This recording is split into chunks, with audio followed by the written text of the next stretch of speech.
tucked right between Mexico, Belize, Honduras, and El Salvador. Guatemala touches both the Pacific Ocean and the Caribbean Sea, and has some of the most varied geography found in a country its size. With about 18 million people, it's the most populous country in Central America. Its capital, Guatemala City, is a massive, energetic city, but that's just one part of the story. What makes Guatemala so unique is how quickly the environment changes. In a single day, you could go from hiking a volcano to wandering through jungle ruins to chilling by a volcanic lake. And speaking of volcanoes, there are a lot of them. Guatemala's natural beauty feels unreal sometimes. It's one of the most geographically diverse countries in Central America. One of the first things that stands out is the volcanoes. There are 37 of them, and 3 are still active. Volcán de Fuego, or Volcano of Fire, erupts so frequently that locals are used to seeing ash clouds and glowing lava lighting up the night sky. Right next to it is Volcán Atitlán, which you can actually hike. It's not an easy climb. It takes hours, and the altitude is intense. But when you get to the top, you can watch Fuego erupt from across the ridge. There's no view like it anywhere else in the world. And then there's Lake Atitlán, which sits inside a giant volcanic crater, surrounded by steep green hills and small villages. Each town around the lake has its own vibe. Like Santiago Atitlán, rich in Mayan tradition and art, people get around by boat, and the sunsets over the water, with volcanoes in the background, feel almost too perfect to be real. The country also has cloud forests, which are high-elevation jungles where mist clings to the trees and rare animals, like the resplendent quetzal live.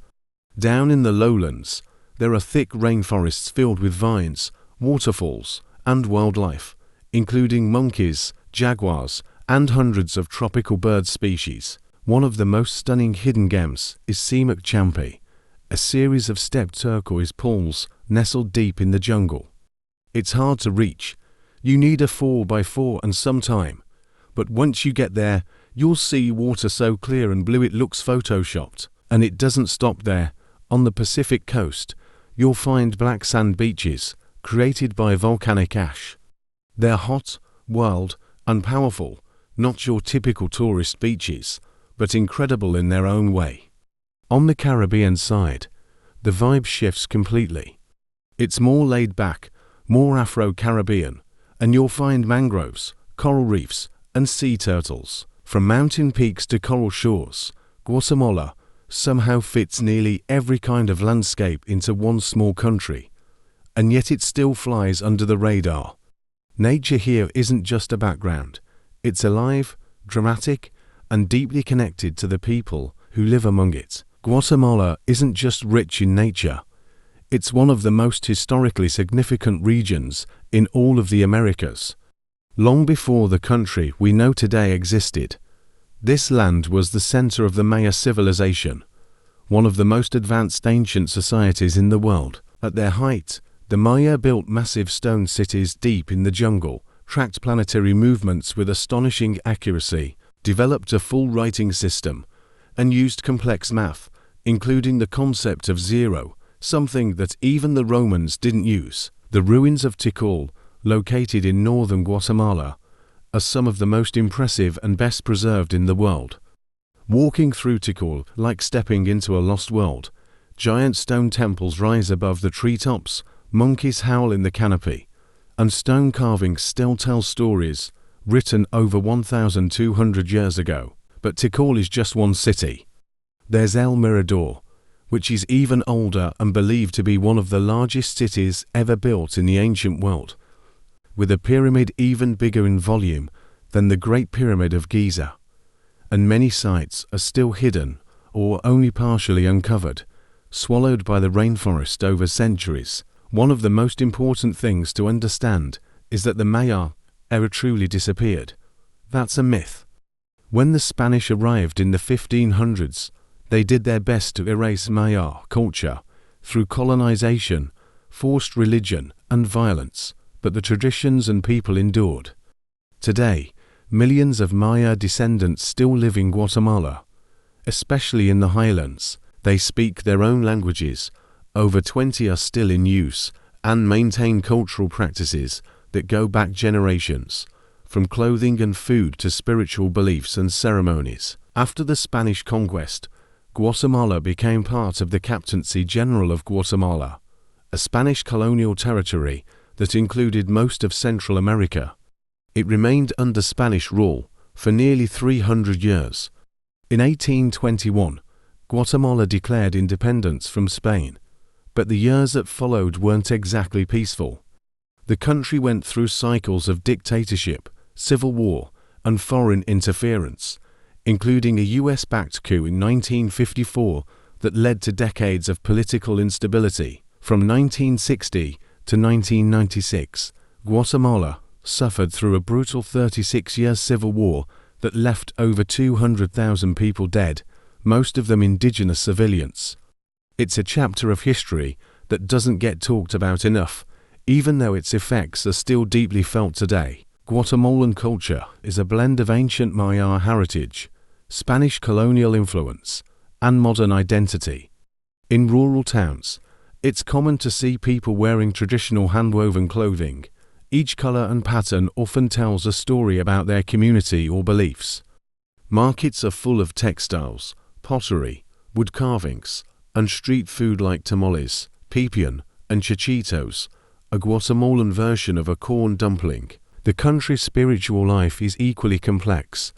Many communities still practice Maya rituals alongside Catholic ceremonies, and festivals often include both ancient traditions and Spanish influences. One of the most famous celebrations is Semana Santa Holy Week, when streets are decorated with intricate alfombras, colorful carpets made of dyed sawdust, flowers, and pine needles. It's beautiful and deeply spiritual. Music is also a big part of life, especially the marimba, Guatemala's national instrument. Whether it's a city street or a village square, you'll hear rhythms that tie people back to their roots. Because of its location between North and South America, Guatemala acts as a natural corridor for animals and birds migrating between continents. That means it has incredible biodiversity for a country its size, including over 700 species of birds, 250 species of mammals, and hundreds of reptiles, amphibians, and insects. In the dense lowland jungles of the Petén region, you might hear the eerie roar of howler monkeys, which can be heard up to 3 miles away and sound like something out of a sci-fi movie. You might spot white-nosed coatis, relatives of the raccoon, climbing through trees, or even the elusive ocelot, a beautifully patterned wild cat that hunts at night. And although it's extremely rare to see in the wild, jaguars still roam Guatemala's protected forests. These powerful predators were considered sacred by the ancient Maya, who saw them as rulers of the underworld. One of the most iconic animals in the country is the resplendent quetzal, a bird so important it's literally the symbol of Guatemala. The quetzal has vibrant green feathers, a scarlet breast, and long tail feathers that flow behind it like streamers. The ancient Maya believed the quetzal was a messenger of the gods, and its feathers were used in royal garments. Today, spotting one in the wild, especially in the cloud forests near Coban, is considered a lucky and almost spiritual experience. It's also the name of the national currency, which says a lot about how deeply the bird is tied to Guatemalan identity. But the biodiversity doesn't stop in the jungle. You'll find manatees swimming in the warm coastal waters. On the Pacific side, endangered sea turtles return every year to lay their eggs on the black sand beaches, and during nesting season, you can even help with conservation efforts to protect the hatchlings.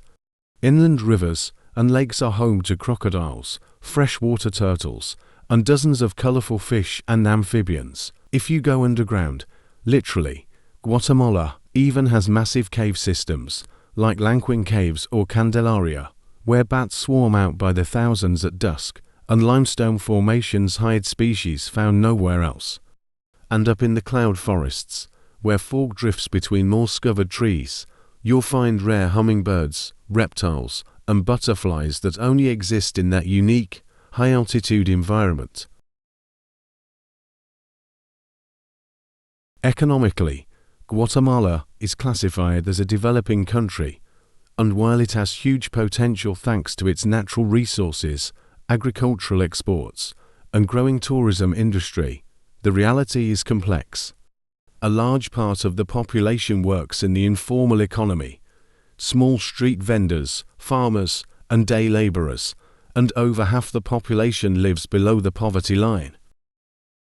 Agriculture is still one of the biggest industries, especially in coffee, bananas, sugar, and vegetables. Guatemalan coffee, in particular, is considered some of the best in the world, especially beans from the Antigua region, which are grown in volcanic soil and harvested by hand.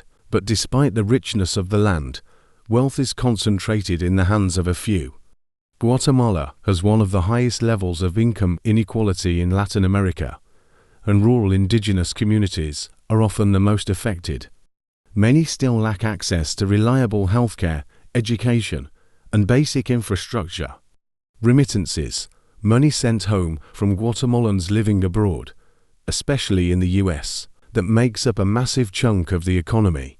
In fact, they account for over 20% of the country's GDP, which shows just how deeply connected Guatemala is to its diaspora. When it comes to safety, the situation depends heavily on where you are. Guatemala has struggled for years with issues like gang violence, drug trafficking, and corruption, especially in certain urban areas. Some parts of Guatemala City and other major cities have high crime rates, often driven by poverty and weak law enforcement. However, tourist areas like Antigua, Lake Atitlán, Flores, and Tikal are generally considered safe, especially if you stay aware and follow local advice. Like many places in the world, safety in Guatemala isn't black and white. It's about knowing where to go, being respectful, and understanding the local context. Politically, Guatemala has had a difficult journey. The 36-year civil war that ended in 1996 left deep scars. During that time, over 200,000 people were killed or disappeared, many of them indigenous civilians targeted by government-backed forces. Since then, the country has returned to civilian rule and held regular elections, but corruption, impunity, and weak institutions still pose serious problems. In recent years, anti-corruption movements have gained momentum, and young Guatemalans especially are pushing for change, transparency, and justice. It's a country in transition, one still recovering from historical trauma while trying to move towards something better. On a lighter note, sports and culture play a big role in Guatemalan life too. The most popular sport by far is football soccer, and even though the national team has never qualified for a World Cup, the passion for the game is huge. Local derbies and international matches bring the country together. In the Olympics, Guatemala made history in 2012 when Eric Barondo, a race walker, won the country's first ever Olympic medal, a silver. As four famous figures, Guatemala has produced some incredibly influential people. One of the most notable is Rigoberta Menchú, a Caixmaya woman and indigenous rights activist who won the Nobel Peace Prize in 1992 for her work exposing the violence and oppression faced by indigenous peoples during the Civil War. She's a symbol of resilience and human rights, not just in Guatemala, but worldwide. In literature, Miguel Ángel Asturias, a Guatemalan writer and diplomat, won the Nobel Prize in Literature in 1967 for his powerful novels that explored indigenous identity and political repression. In modern pop culture, you might recognize Gaby Moreno, a Grammy-nominated singer-songwriter known for blending Latin, soul, and blues, or Ricardo Arjona, one of Latin America's best-selling musical artists, who's also Guatemalan. What's clear is that Guatemala isn't just one thing. It's not just the volcanoes, all the ruins, all the problems in the headlines. It's a country of contrasts, stunning natural beauty alongside poverty, ancient wisdom alongside modern challenges, tragedy alongside hope. It's a place that's still healing, still fighting, and still creating every single day.